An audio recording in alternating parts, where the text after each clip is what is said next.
All right, breaking news, folks. We've got yet another bombshell report, which includes leaks from top Trump insiders that Donald Trump is still panicking about the ongoing Epstein scandal and deeply frustrated at his total inability to shake it off.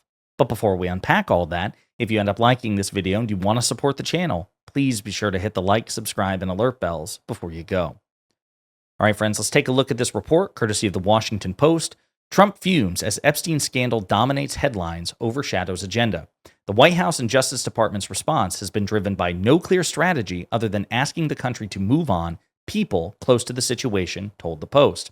This was written by Emily Davies, Perry Stein, Jeremy Roebuck, and Katie Agoba.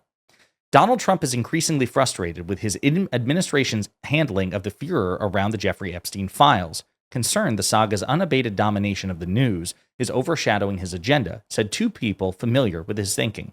His exasperation follows weeks of missteps and no clear strategy among top officials who underestimated the outrage, especially from the president's base, and hoped the country would forget about the unreleased Epstein files and move on, according to nearly a dozen people close to the situation, many of whom spoke on the condition of anonymity to disclose internal deliberations. A dozen sources? A dozen Trump insiders?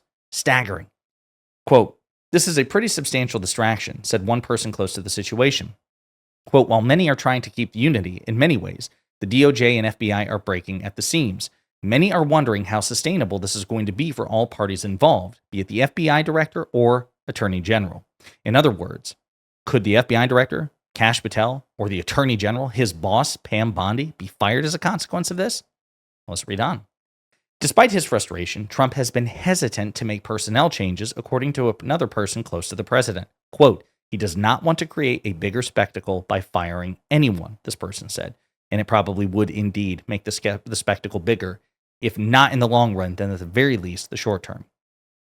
At the center of the storm is Attorney General Pam Bondi, who for months has been releasing the FBI's Epstein files, one of her signature initiatives, or made releasing the Epstein files one of her signature initiatives. Her pledge intensified the clamor among members of Trump's right-wing base to release the files amid speculation that the undisclosed evidence could implicate the financier and sex offender's rich and powerful friends. But over the July 4th holiday weekend, Bondi, her top deputy, and FBI directors gave final approval to an unsigned memo about the Epstein files that ignited a whole new furor. The memo said the Trump administration had found no evidence to dispute that Epstein died by suicide in jail in 2019, and that there was no client list that would lead them to prosecute anyone else. Additionally, the memo said no more documents would be released in order to protect the privacy of victims. A firestorm of criticism has since consumed all three branches of government, given the Democrats a powerful new line of attack, and left Trump struggling to respond to the most intractable political crisis he's faced since his return to the White House. Quote, "They completely miscalculated the fever pitch to which they built this up," said Stephen A. Salzberg, a former Justice Department official in the Reagan and George H.W. Bush administrations, who teaches at George Washington University's law school. Quote, "Now they seem to be in full-bore panic mode, trying to change the subject and flailing in an effort to make sense of what makes no sense." For weeks after the memo's release, Trump and Bondi spoke on the phone nearly every day, as they often do, according to two people familiar with the calls, amid a blowback that, unlike Trump's previous controversies, has refused to abate from the headlines. A steady series of announcements from the administration has failed to quiet the clamor, including the release of FBI directors on Reverend Martin Luther King Jr.'s assassination, a newly launched investigation into former FBI Director James Comey, and even an explosive treason accusation against former President Barack Obama over the 2016 presidential election. And polls continue to show the public is skeptical about what the government is telling it about Epstein. After Trump announced a major trade agreement between the U.S. and European Union and Scotland on Sunday, a reporter asked if part of the rush to get the deal done was to knock the Epstein story out of the headlines. Quote, "Oh, you've got to be kidding me with that," Trump said. Quote, "We've had the greatest 6 months of any president in the history of our country, and all the fake news wants to talk about is the Jeffrey Epstein hoax," Trump vented on social media this month. Attempts to assuage Trump's base with more Epstein information have often spurred more questions, said several people interviewed by the Washington Post. They cited the FBI's release of the 2019 security footage from outside Epstein's jail cell, which was intended to prove that he died by suicide and debunk conspiracy theories that he was killed. After the release, FBI Director Kash Patel and Deputy Director Dan Bongino realized that what they billed as, quote, full raw footage was missing 3 minutes, according to three people close to the FBI. The gap fueled more speculation. And then I believe it was subsequently reported, I'm not sure if the article mentions, I can't remember, but we subsequently learned that forensic analysts looked at that raw file, that allegedly raw file, and found evidence that it had been edited. Now, not necessarily faked, right? Not necessarily, but even if it was just spliced together, they found evidence that it was in some sort of software program like what I use to create these videos, like Adobe Premiere Pro. So between the missing minutes and the evidence that it was not truly raw footage, that there were traces of some sort of editing process, that only made things worse. Bongino and Patel were included in drafting, approving and advocating the release of the memo that detailed their decision not to release more from the files, according to emails reviewed by the Post and 3 people close to Trump. So this has been reviewed by the Post and corroborated by top Trump insiders. But since the backlash intensified, both have privately groused that if they were in charge, they would have released the Epstein files, redacting identifying information about victims, according to 2 people familiar with the private conversations. Bongino, a former Secret Service officer turned podcast host with a large right-wing following, was furious about the fallout over the memo and video release, the people said. In the days after, top officials in the FBI and Justice Department pointed fingers at one another. Bondi accused Bongino of leaking information to the media about the handling of the Epstein files, according to 3 people familiar with the conversations.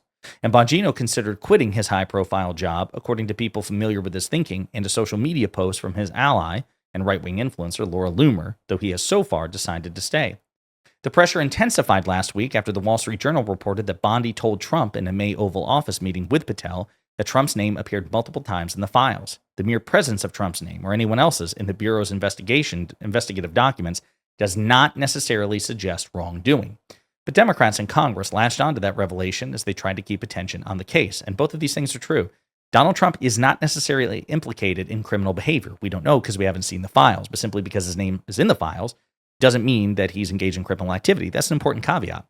But given how aggressively Trump and Bongino and Patel and everybody else in MAGA world, in and out of office, have hyped these these conspiracy theories up, that is a hilarious irony, a truly hilarious irony, and will only further undermine Trump. Oh shit, your name is in the Epstein files? What the hell could that possibly mean? Given that you could snap your fingers and arrange for their release today, as you promised, but chose not to. 3 people familiar with the May meeting said Epstein was just one of many in the regularly scheduled briefings with the president. One topic of many in the regularly scheduled briefings with the president. Bondi and Deputy Attorney General Todd Blanche also told Trump they did not want to release the files to protect the privacy of victims in the files and because of the sexually explicit content in them, the people said. Justice Department officials stated that they drafted the Epstein memo because its assertions contradicted past statements by high-level members of the Trump administration, including Trump himself. In other words, the Justice Department had to run behind Donald Trump, Kash Patel, Dan Bongino, and others and clean up the mess that they made in their wake. How incompetent. Bondi was not directly involved in crafting the July memo, according to a person familiar with the internal process, but 2 senior White House officials said the Attorney General participated in discussions that led to its release. Blanche has denied any disagreement between the Justice Department and FBI in crafting the memo's conclusions. Earlier this month, he said he, quote, worked closely with Patel and Bongino on the document and that all had agreed to its findings. Quote, the suggestion by anyone that there was any daylight between the FBI and DOJ leadership on this memo's composition and release is patently false, he said in a statement. Bondi has faced scrutiny over her actions on the Epstein files before. In February, she staged a widely panned release of what she described as, quote, phase 1 of the Epstein files. It turned out to be a rollout of mostly already public documents bound in binders marked, quote, classified and distributed to hand-picked right-wing influencers at a White House briefing. That's a clip, and let's see if I know so that's DC Drano, I think, on the far left side of the screen. You have Libs of TikTok there. Then you have, I'm blanking on the blonde. What's the blonde's name? I'm blanking on it. And then, I don't know who the cowboy hat is. Kind of looks like that comedian chat. Oh, it's down here. Liz Wheeler. That's who it is. Liz Wheeler. Okay. Many of those influencers use their platforms to lambast Bondi, calling her a liar and demanding greater transparency. Bondi, in response, made big promises about future Epstein releases. In a Fox News interview, she said that, quote, truckloads of new documents had been delivered to her office and that Epstein's client list was, quote, sitting on my desk right now for review. Quote, everything's going to come out to the public, she told Fox's Sean Hannity in early March. Quote, the public has a right to know. Americans have a right to know. And then, of course, they backtrack. Over 2 weeks later that month, the FBI dispatched roughly 1,000 personnel to scour more than 100,000 pages of Epstein-related documents for anything more that could be released, according to 2 people familiar with that review. The details were first reported by the New York Times. Workers toiled around the clock and staffed mandatory weekend shifts for weeks to accommodate punishing deadlines from higher-ups and were told to flag any mentions of Trump and other prominent figures, a senior bureau official said in a whistleblower report to the Senate Judiciary Committee that was obtained by the Post. Now, we talked about that previously, right? So once you think about this, they were told, Trump was told in May, hey, your name is in the Epstein files. And then they were also told or the FBI rather was told to flag any reference of Trump. Okay? That's kind of weird, isn't it? Why were you flagging it? What was the reference for that? What was unusual about, I mean, obviously as your boss, but what do you need specifically about Trump that caused you to flag this? Quote, considering the nature of the files, they are replete with information not fit for public disclosure, the official said, noting that much of it contained personal identifying information, details on victims, and other private data protected under federal law.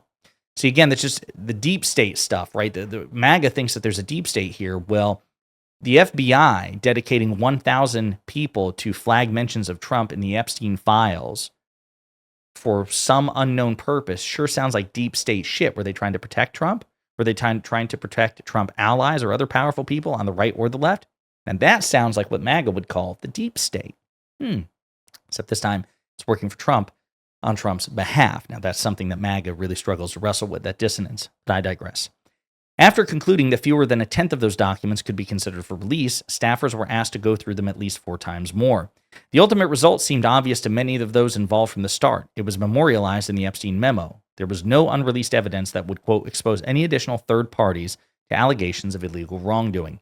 In the weeks since, Bondi and Blanche have repeatedly said they stand by that judgment. At the same time, amid the sense of crisis and anger from Trump's base, they've taken actions to run counter to that conclusion in their memo's other central findings. Exactly. That's the other big dissonance. Yep, that's it. That's all we've got. Nothing to see here. Oh, shit. Okay, maybe there's more. Maybe we can squeeze some more from this. Okay, well then, what is it? Either you have nothing more to give, or you do have more to give, and you're concealing it from your base. Either way, you're kind of fucked here, aren't you? The memo concluded that no further disclosures on Epstein, quote, would be appropriate or warranted.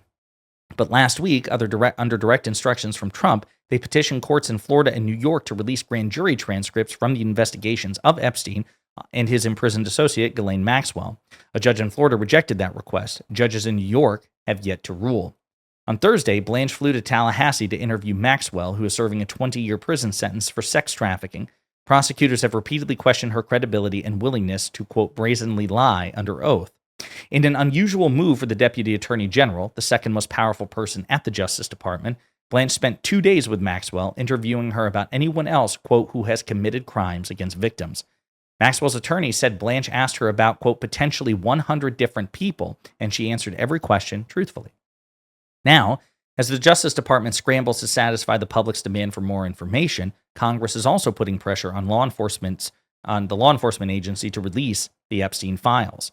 The Republican-led House is expected to issue a subpoena for Epstein's voluminous criminal file, which will put the Trump administration in an uncomfortable position of deciding how to respond. A key committee in the House has already subpoenaed testimony from Maxwell in a deposition to take place next month.